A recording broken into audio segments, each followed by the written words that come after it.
Welcome to Rebuilding LA After the Fires. I'm Jan Bresky, and in this podcast, I explore how Los Angeles recovers from the recent devastating wildfires. In each episode, I sit down with developers, community leaders, and other real estate professionals to uncover what it really takes to rebuild homes and neighborhoods. If you're looking to understand what's next for LA, you're in the right place. Let's get started.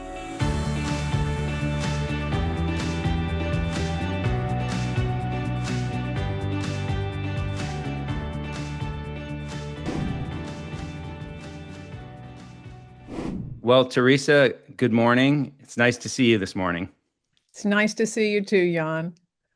Teresa Fuller is the person whose name came up when I was researching the leading real estate brokers and realtors in the San Gabriel Valley and specifically in Altadena.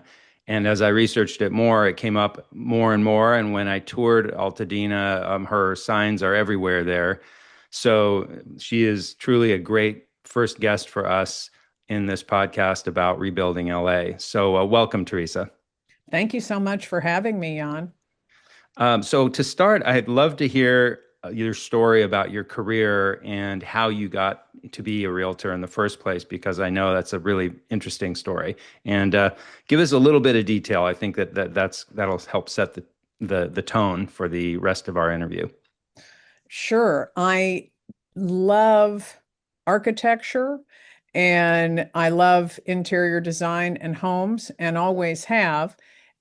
However, it never occurred to me to have a career in real estate early on. I was very attracted to marketing and advertising and worked for AT&T for a lot of years in sales and marketing there. And now I've already blown this with my phone being on, and so I'm going to turn it off because No sorry about problem. that. Those No notifications problem. really This will be edited out. So went you nuts. were saying. So, so I was saying I worked in corporate sales and marketing for a lot of years and really found that sales was a perfect fit for me. Um, and as I as I had children, the travel required in my corporate sales position was really way too much. And after I had a second child, I really thought about what can I do that I'm going to love, that is local, that will replace my corporate income and where I can be really productive and happy. And it occurred to me that I'd like to try being a real estate broker. Um, Wonderful. so Sorry, go ahead. that's how I began. And how did you get to be focused on Altadena? I have always been attracted to the nature there. Um, Being from Oklahoma City and growing up in a very flat environment, I do think the nature there is lovely too, but I was very attracted to the foothills, and you know, being in that setting with so much great architecture, 20s homes, Spanish style homes with bougainvillea pouring over the walls and a foothills background with palm trees lining Altadena Drive. I thought, this is it. Wonderful. And can you paint a picture of your business today, your team, where your listings tend to be located? I know you have a lot of listings in Altadena, but give our viewers a sense of what your business is today. Right now, our business has grown into the most productive real estate team in Pasadena, Altadena, and the surrounding area. We really work from downtown all the way through the east side of Los Angeles, know those communities very well. We have 20 full-time active realtors. Most of the listing business is mine, and our other agents focus on buyer sales. That's their focus, is bringing buyers to homes, and my focus is helping people prepare and list their homes for sale. We have been very productive in Altadena for many years. I have lived in Altadena since 2002, Sierra Madre before that, Pasadena before that. So we really are hyper local, and love this east side of LA, San Gabriel Valley area. Okay. And you did lose your own home in the fire, if I understand correctly. Is that right? I do have a standing structure, Okay. and for those who do have standing structures, we know that is a is its own set of things to solve through. Um, I do have some, I did hire a hygienist. I do have some heavy metals and things that prevent me from living there for the time being. Hmm. Um, and I did lose our building in Altadena, on Mariposa, just across from the hardware store, was one of our offices. We Hmm. also had another office in Altadena next door to Webster's Pharmacy. So I did lose that building. So I have a total loss, a standing structure, and a lease loss. So personally, I really have experienced the gamut of what the Eaton fire can bring. And and I've personally have experienced the gamut of what needs to be solved to move forward. So I feel that I and my team are uniquely qualified to understand and help people through the process. Terrific. I want to come back to what needs to be solved for the rebuilding to happen, but first I want to focus on the market. Paint a picture for us of what's the market today. How many listings do you have? How many listings are there total in the fire zone in Altadena ballpark? And what's the supply and demand balance looking like? How are things changing month to month right now? So really, Altadena has two what I would call infant markets. Those markets are separate and unique. We have a market for lot sales and a market for standing structure sales. And I believe that we are the only people who are really tracking this in a way that's super accurate and makes sense. And I'll explain that. And maybe this isn't interesting to those not in the real estate business, but Let's go ahead and dive in because this podcast is primarily for people that are real estate professionals and developers and builders, also for homeowners and people considering selling their lot. But we're taking a sort of a real estate investor developer lens since we're a lender to those developers, and that's our purpose for doing this podcast. so thank you. So because of software limitations, really, I believe this is how this practice began. Um, Many agents are placing and closing lots in the MLS as homes. Um, so the MLS obviously is divided into categories of sales: lots and land, single family homes, multifamily. So if something is miscategorized, um, all of the stats feel that miscategorization. It's that's a mouthful. So many agents have placed lots into the MLS as single family homes. That's okay for marketing purposes, but when they get closed there, it affects everything. So, um, and that has affected our standing structure stats. So every single week on Fridays, we calculate all of the lot sales. We pull out things that are miscategorized or closed in two categories: lots and land as well as single family. So it's a project every week.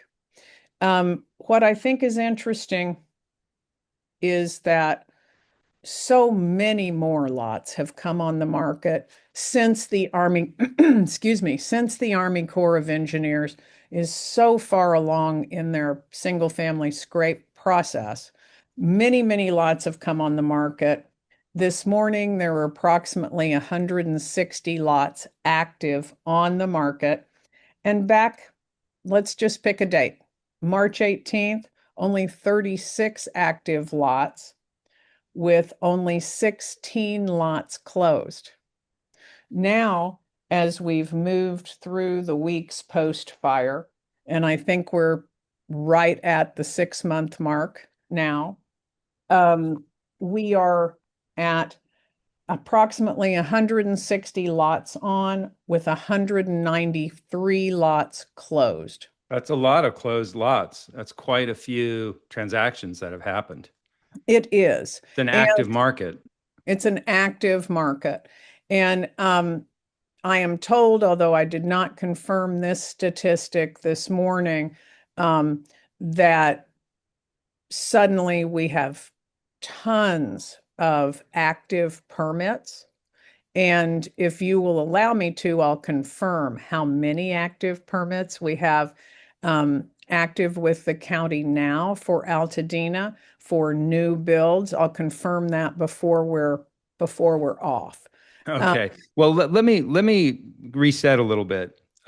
So there are many lots on the market. There are many lots that have closed. Is the inventory building such that there's a lot of pricing pressure down, or is the inventory kind of moving through and pricing has reached a level? What are you seeing? it's been interesting. Our absorption rate has really dropped. So, over the last month, absorption of lots has dropped. Over the last week, prices have had quite a bit of downward pressure and have dropped a, something like $4 a square foot, which on a 10,000 square foot lot is significant. Right. Right. So as inventory has increased, sales have slowed.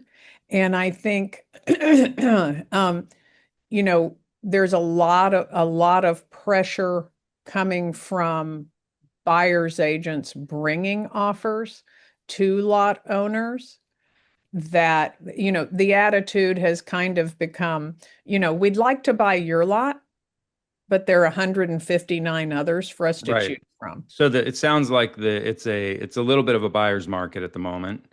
I believe And that it has really become a buyer's market. okay. So who is, Although sorry, go ahead.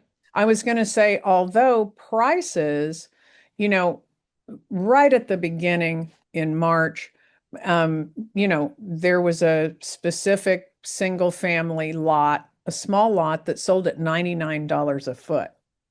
Um, and we represented that lot.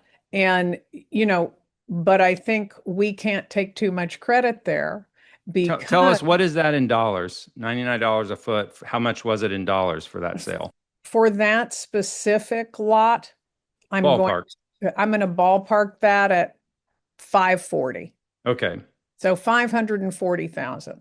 Okay. And, as a caveat, lots in the fives and sixes are much easier to sell than lots priced in the nines or over $1 million. Okay. I want to keep moving through because there's a lot of topics to cover, and maybe we can circle back to some of these. But who is buying lots today? Can you give us a, a grouping of the main types of buyers that you're seeing? I remember you're telling me a little bit about this before, but briefly touch on who the main types of buyers, and then I want to talk about what are they planning to build and what is their business plan for those properties. Go ahead. So I think we have, obviously, we have developers who are buying. And I think it's interesting to, excuse me, I think it's obviously we have developers who are buying. And I think it's interesting to define developer. I haven't seen that any single developer has purchased more than 15 or 16 lots. So we're talking about small developers. I think, you know, I think people, self-name as developers that are buying a single lot who have always wanted to try their hand at this and build something and move through that process. We also have downsizers. For instance, someone who perhaps has had a large home in La Cañada. One man in particular, his child is about to graduate from La Cañada High School. He's always wanted to build a custom home. So it's perfect timing for him to stay in that home while that child completes college in La Cañada.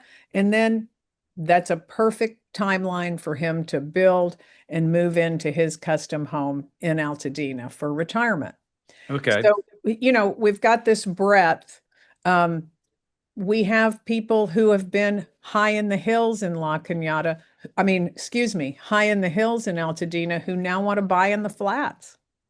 And are So you seeing, on that note, are you seeing any preference among developers for being close to the edge of the fire? In other words, close to the existing neighborhoods that did not burn down? Is there a preference to, you think about a developer buying something in the middle of the burn zone, and they might build a house and be surrounded by burned lots for years and years, versus someone that buys a house that's on a street that has many houses still standing.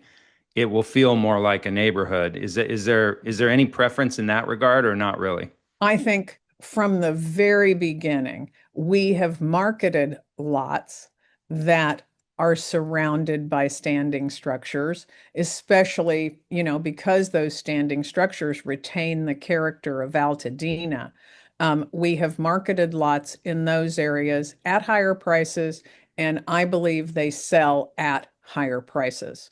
Okay. Um, I think it answers the simple question, especially for people who are not only for developers, but people who are building a custom home for themselves. It answers the question, what's going to be across the street? Do you have a sense of what percentage of new construction in the year or two to come will be owner occupants rebuilding versus professional investors and developers building? Do you have a feel for what that ratio will be? Is it roughly even, or do you think it's more geared one way or the other? I think that there are three categories here, not just two. I think homeowners who have lost their home, who've retained their lots, who are going to rebuild, I think half will sell that new build home. They've moved on, they've settled, their kids are in school elsewhere. They want to rebuild, they want to contribute to the community and to the good character of what Altadena will become, but they don't want to be disrupted another time. So I think Hmm. that's a category. And I think So, of so those, they're essentially becoming developers, rebuilding their own house as a developer to sell. correct. I mean, if that is the definition of developer, then I do think those fire people who were affected by the fire and who are choosing to rebuild, but who don't want a second disruption or who aren't sure if they're going to want a second disruption, are planning those rebuilds, not only for themselves, but for the possibility of resale. So, Um, so you said, okay, that's one group, and then then we have developers. And I developers that are building spec homes to that sell, presumably. that are building spec homes to sell, but I think that's a loose definition. When I think of a developer, I think of someone who does this for a living, who that has been their experience over years and years. I think we have some of those. I also think we have, groups of young architects who have pooled their resources, who are hoping to actually have their designs built and to, move from paper to reality. I know of one such group like that. I think developer is a very loose definition. I think we have a lot of people who are choosing to do this for the first time or who are seeing this as an opportunity to move from, you know, to move into um, building. And So I'm and going to ask you to speculate for a minute. And over the houses that will be built in the next, let's say, 2 to 3 years, how many do you think will be occupied by the prior owner of that lot versus not occupied by the prior owner of that lot, occupied by somebody else? If is it 50-50? Is it two-thirds that would be not occupied by the same family, and maybe one-third you think that end up being reoccupied by the same family? Give me a rough ratio or guess. my rough ratio is that 30% of homes that will be rebuilt will be occupied by those previously who by previous Altadenans. I Okay. think that I may have a skewed perspective because most of the people that I speak to aren't people who lost their home and hired an architect and are moving forward. And Right. there are lots of them. Most of the No, people I fair speak enough. to Fair enough. are people who are, interested in understanding what might that home sell for if I were to sell it, and Yes. people who are interested in selling their lots. So I know this is a little controversial, but under state law, it is possible now to build more than one unit on a lot. It's certainly possible to build an ADU, and it may be possible to build more than one ADU on a lot. Are you seeing people coming through with the intent to do that, or not so much? Is it more like I'm going to build a house, or maybe a house and a guest house, and that's it? I do get calls weekly with people asking questions about the SB 9 legislation and how that might work. People have lots of questions about SB 9 and the requirement to occupy one of those units that would be built. But I think without SB 9, it's certainly possible to build a single family home, a junior ADU, and an ADU. So that's 3 units on every lot as a possibility. And do you think that will be quite prevalent in what's rebuilt in Altadena, or do you think it'll be just sort of a little small percentage of the market? I think it's a small percentage of the market. I Okay, really do. fair enough. Um, so so let's switch to what has to happen for the rebuilding to take place. And even before we get there, I'm going to ask you to speculate again because you're probably one of the best suited people to guess about this. But 10 years from now, um, paint a picture of what you think it'll look like and what percentage of the lots have been rebuilt in 10 years versus they're still vacant. That is a question I haven't really thought about, but I love that question. Um, I think that our commercial corridors are going to be crucial in in what that 10-year lifestyle looks like. And I appreciate all of the development that I think will be reborn and has already shown so much vibrance on the Lincoln corridor and also in Mariposa Village. I personally am planning a rebuild of my own commercial building in Mariposa Village. I hope that Bernie will reopen. I hope that, Maya Tai has already reopened. Sedeka. I hope, I think that those commercial corridors are crucial. And I see those as central to what will be happening 10 years from now in Altadena. We were on the edge and, of just all of that exploding. And I know that that's going to happen again. The other thing that I think will be, um, the other thing that I think Altadena is going to be very, very interesting in what kinds of architecture we have 10 years from now. There are, you know, my philosophy is let's trust our neighbor. I think so many people have so many good ideas and are so invested in Altadena being beautiful. There are modular developers that are making beautiful things that sort of uh, have a lot of mid-century modern kinds of features that really showcase our nature.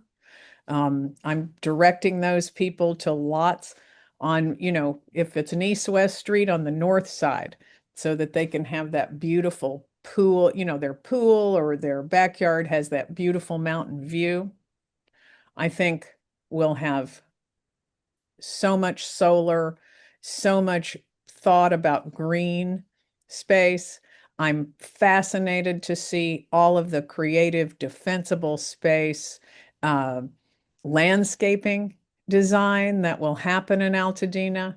I think, I don't know, that's a very long answer. I Well, apologize, John. you make a good point, which is this is a region that has been creative and famous for its design, and you have the Art Center located right there in Pasadena, which is produces wonderful designers and creative architects, and I think you're right. Personally, I'm hoping that both of these fire zones will be the best and most desirable communities in their respective area 10 years from now. I don't know that's true, but I tend to be pretty optimistic like you that people will have many good ideas and it'll be interesting to see and it'll be new and the infrastructure will be new and everything will feel, like a quite well organized. Anyway, that's my hope. Well, since we're coming up on our half hour here, I tell me, apologize. no, no, of course. This has been wonderful. Tell me one thing that I didn't ask you about that you think you'd like to share with the audience or you think is important to share with the audience. I think that standing structure sales and our standing structure market is also in its infancy. I think it's very important for people who are going to sell a standing structure to really understand the kinds of disclosures that can make that sale much more successful.